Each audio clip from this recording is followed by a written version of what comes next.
Hi guys, welcome to my channel. ಇವತ್ತಿನ ವೀಡಿಯೋನಲ್ಲಿ white sauce pasta ಹೇಗೆ ಮಾಡೋದು ಅಂತ ನೋಡೋಣ.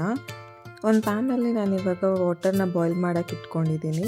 ಪೂರ್ತಿ ಬಾಯ್ಲ್ ಆಗೋವರೆಗೂ ಬಂದಾಗ 1 ಸ್ಪೂನ್ ಉಪ್ಪು ಹಾಕಿ 2 ಕಪ್ ಮ್ಯಾಕರೋನಿ ಹಾಕ್ಕೊಂಡಿದ್ದೀನಿ. ಪಾಸ್ತಾನಲ್ಲಿ ವೆರೈಟೀಸ್ ಬರುತ್ತೆ, ನಿಮ್ಗೆ ಯಾವ ಪಾಸ್ತಾ ಬೇಕೋ ಅದನ್ನು ಹಾಕೋಬೋದು. ನಾನಿವಾಗ ಇಲ್ಲಿ ಮ್ಯಾಕರೋನಿ ಪಾಸ್ತಾ ಅಂತ ಯೂಸ್ ಮಾಡಿದ್ದೀನಿ.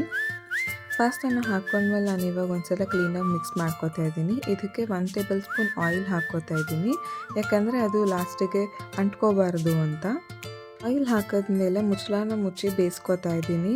ಅದು ಫುಲ್ ಬೇಯಬಾರ್ದು, ಅರ್ಧ ಬೆಂದಿರಬೇಕು. ಮತ್ತು ಲಾಸ್ಟಾಗಿ ಇನ್ನೊಂದ್ಸಲ ಬೇಯಿಸ್ತೀವಲ್ಲ ಆವಾಗ ಬೇಯುತ್ತೆ.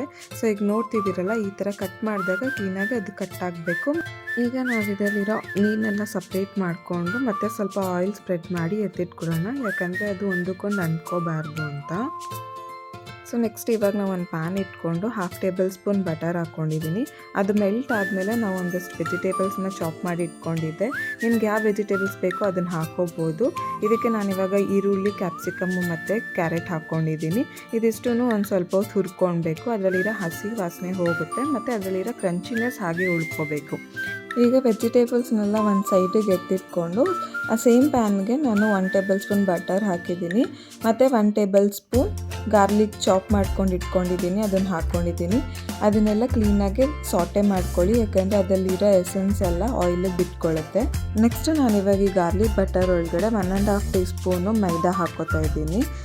ಇದನ್ನು ಕ್ಲೀನಾಗಿ ಒಂದು ಸ್ವಲ್ಪ ರೋಸ್ಟ್ ಮಾಡ್ಕೋಬೇಕು, ಹಸಿ ವಾಸನೆ ಹೋಗುತ್ತೆ ಮತ್ತು ಅದು ಒಂಥರ ನಟಿ ಸ್ಮೆಲ್ ಬರುತ್ತೆ, ನಿಮ್ಗೆ ಗೊತ್ತಾಗುತ್ತೆ. ಆಗ 1 ಲೀಟರ್ ಮಿಲ್ಕ್ನ ಹಾಕ್ಕೊಂಡಿದ್ದೀನಿ. ಸ್ವಲ್ಪನೇ ಹಾಕ್ಕೊಂಡು ಮಿಕ್ಸ್ ಮಾಡ್ಕೊಳ್ಳಿ, ಇಲ್ಲಾಂದರೆ ಲಮ್ಸ್ ಫಾರ್ಮ್ ಆಗುತ್ತೆ. ಗಂಟಾದಾಗ ನಿಮಗೆ ಅದನ್ನು ಬಿಡ್ಸೋಕ್ಕೆ ತುಂಬ ಕಷ್ಟ ಆಗುತ್ತೆ. ಸೊ ನಿಧಾನಕ್ಕೆ ಹಾಫ್ ಲೀಟರ್ನ ಸ್ವಲ್ಪನಾಗಿ ಹಾಕ್ಕೊಳ್ಳಿ. ಇದಕ್ಕೆ ನಾನು 2 ಚೀಸ್ ಸ್ಲೈಸ್ ಹಾಕ್ಕೋತಾ ಇದ್ದೀನಿ. ನೀವು ಯಾವ ಚೀಸ್ ಬೇಕಾದರೂ ಹಾಕ್ಕೋಬೋದು. ನಾನಿವಾಗ ಇಲ್ಲಿ ಪ್ರೋಸೆಸ್ ಚೀಸ್ ಸ್ಲೈಸ್ ಬರುತ್ತೆ, ಆ ಚೀಸ್ ಸ್ಲೈಸ್ನ ಹಾಕ್ಕೊಂಡು ಕ್ಲೀನಾಗಿ ಮೆಲ್ಟ್ ಮಾಡ್ಕೋತಾ ಇದ್ದೀನಿ ಸಾಸ್ ಜೊತೆ. ಚೀಸ್ ಎಲ್ಲ ಕ್ಲೀನಾಗಿ ಮೆಲ್ಟ್ ಆದಮೇಲೆ ನೀವು ನೋಡ್ತಿರ್ಬೋದು ಅದೆಷ್ಟು ತಿಕ್ಕಾಗಿದೆ ಇವಾಗ ಅಂತ. ಅದಕ್ಕೆ ನಾನು 1 ಟೇಬಲ್ ಸ್ಪೂನ್ ಸಾಲ್ಟ್ ಹಾಕಿ ಮತ್ತು 1 ಟೇಬಲ್ ಸ್ಪೂನ್ ಚಿಲ್ಲಿ ಫ್ಲೇಕ್ಸ್ ಬರುತ್ತೆ ಅದನ್ನು ಹಾಕಿದ್ದೀನಿ, ಮತ್ತು 1 ಟೇಬಲ್ ಸ್ಪೂನ್ ಆರಿಗೆನೋ ಫ್ಲೇಕ್ಸ್ ಅಂತ ಬರುತ್ತೆ ಅದನ್ನು ಹಾಕಿದ್ದೀನಿ. ನೀವು ಅದನ್ನು ಎಲ್ಲಾದರೂ ಆನ್ಲೈನಲ್ಲಿ ಆರ್ಡ್ರ್ ಮಾಡ್ಬೋದು, ಇಲ್ಲ ಅಂತಂದರೆ ಡಿಮಾರ್ಟ್ ಎಲ್ಲ ಕಡೆ ಸಿಗುತ್ತೆ, ನೀವು ಅದನ್ನು ತೊಗೊಬಂದು ಹಾಕ್ಬೋದು. ಸೊ ಈಗ ನೋಡ್ತಿದ್ದೀರಲ್ಲ, ಈ ಥರ ಕನ್ಸಿಸ್ಟೆನ್ಸಿ ಬಂದಿದೆ. ಈಗ ನಾನು 1 ಕಪ್ ಬಾಯ್ಲ್ ಮಾಡಿ ಇಟ್ಕೊಂಡಿರೋ ಕಾರ್ನ್ ಹಾಕಿದ್ದೀನಿ, ಮತ್ತು ಏನು ಸಾಟೆ ಮಾಡಿ ಇಟ್ಕೊಂಡಿದ್ರಲ್ಲ ಆವಾಗಲೇ ವೆಜಿಟೇಬಲ್ಸು, ಅದನ್ನು ಹಾಕ್ಬಿಟ್ಟು ಕ್ಲೀನಾಗಿ ಮಿಕ್ಸ್ ಮಾಡ್ಕೊಳ್ಳಿ. ಈಗ ನಿಮ್ಮ ವೈಟ್ ಸಾಸ್ ರೆಡಿ ಆಗಿದೆ. ಇದಕ್ಕೆ ನಾವೇನು ಮ್ಯಾಕರೋನಿ ಬಾಯ್ಲ್ ಮಾಡಿ ಇಟ್ಕೊಂಡಿದ್ವಲ್ಲ, 2 ಕಪ್ ಮ್ಯಾಕರೋನಿ ಬಾಯ್ಲ್ ಮಾಡಿ ಇಟ್ಕೊಂಡಿದ್ದೀವಿ. 1 ಲೀಟರ್ ಮಿಲ್ಕ್ಗೆ ಇದು ಕರೆಕ್ಟಾಗಿ ಆಗುತ್ತೆ. ಸೊ ಇದು ನೀವು ಚೆಕ್ ಮಾಡಿಕೊಂಡು ನೀವು ಆ್ಯಡ್ ಮಾಡ್ಕೊಳ್ಳಿ. ಸ್ವಲ್ಪ ಬೇಕು ಅಂದರೆ ಸ್ವಲ್ಪ ಹಾಕ್ಕೊಳ್ಳಿ, ಇಲ್ಲ ಅಂತಂದರೆ ಥಿಕ್ನೆಸ್ ನೋಡಿಕೊಂಡು ನಿಮ್ಗೆ ಯಾವ ಕನ್ಸಿಸ್ಟೆನ್ಸಿ ಬೇಕೋ ಅದಕ್ಕೆ ಅಡ್ಜಸ್ಟ್ ಮಾಡ್ಕೊಳ್ಳಿ. ಈಗ ಸಾಲ್ಟ್, ಪೆಪ್ಪರ್ ಅಥವಾ ನಿಮ್ಗೆ ಏನಾದರೂ ಬೇಕಿತ್ತು ಅಂದರೆ ಈಗ ಆ್ಯಡ್ ಮಾಡಿಕೊಂಡು ಕನ್ಸಿಸ್ಟೆನ್ಸಿ ನೋಡ್ಕೊಂಡು ಮಿಕ್ಸ್ ಮಾಡ್ಕೊಳ್ಳಿ.